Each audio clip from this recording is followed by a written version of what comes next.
మనిషిగా పుట్టాక వయసు అయిపోక తప్పదు, వయసు అయిపోయాక మరణించక తప్పదు. దీని గురించి కొంతమంది భయపడితే మరి కొంతమంది మాత్రం ప్రకృతి సహజం అనుకుని యాక్సెప్ట్ చేస్తూ ఉంటారు. కానీ ఒక అతను మాత్రం మరణాన్ని జయిస్తా అంటున్నాడు. అతని పేరే బ్రియాన్ జాన్సన్. ఇతను అమెరికాలో ఒక బిలియనియర్. ఇతని వయసు 48 సంవత్సరాలు. ఇతను బయో హ్యాకర్ కూడా.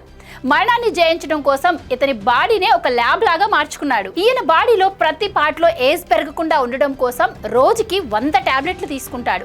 ఉదయం లేవగానే రక్త పరీక్షలు, అలాగే హార్మోన్ లెవెల్స్, ఆక్సిజన్ డేటాను చెక్ చేసుకుంటాడు. క్యాలరీస్ ని లెక్క పెట్టుకొని మరీ ఫుడ్ తింటాడు. ఏఐ సహాయంతో ఎక్సర్సైజులు చేస్తాడు.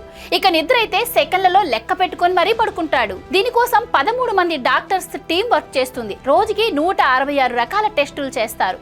దీనికోసం బ్రియాన్ జాన్సన్ రోజుకి 20 లక్షలు ఖర్చు చేస్తున్నాడు. ఏఐ సహాయంతో 2039 నాటికి మరణాన్ని పూర్తిగా జయించాలి అని చెప్పి బ్రియాన్ జాన్సన్ లక్ష్యంగా పెట్టుకున్నాడు. దీనికోసం తన కొడుకు రక్తాన్ని కూడా తన బాడీలోకి ఎక్కించుకున్నాడు. ఫ్యూచర్ లో క్లోనింగ్ ద్వారా బాడీలో పాడైపోయిన పార్ట్స్ ను మార్చుకోవచ్చని, అనంతమైన ఆయుష్ను పొందొచ్చని ఈయన భావిస్తున్నారు. ప్రకృతిలో జెల్లీ ఫిష్, హైడ్రా వంటి వాటికి మరణం లేనప్పుడు మరి మనిషికి మాత్రం మరణం ఎందుకు అనేది ఈయన ప్రశ్న. కానీ ఇది సాధ్యమా? ఇలా మరణాన్ని జయించడానికి ఇప్పటికే చాలా మంది చాలా రకాల ప్రయోగాలు చేసి ఫెయిల్ అయ్యారు.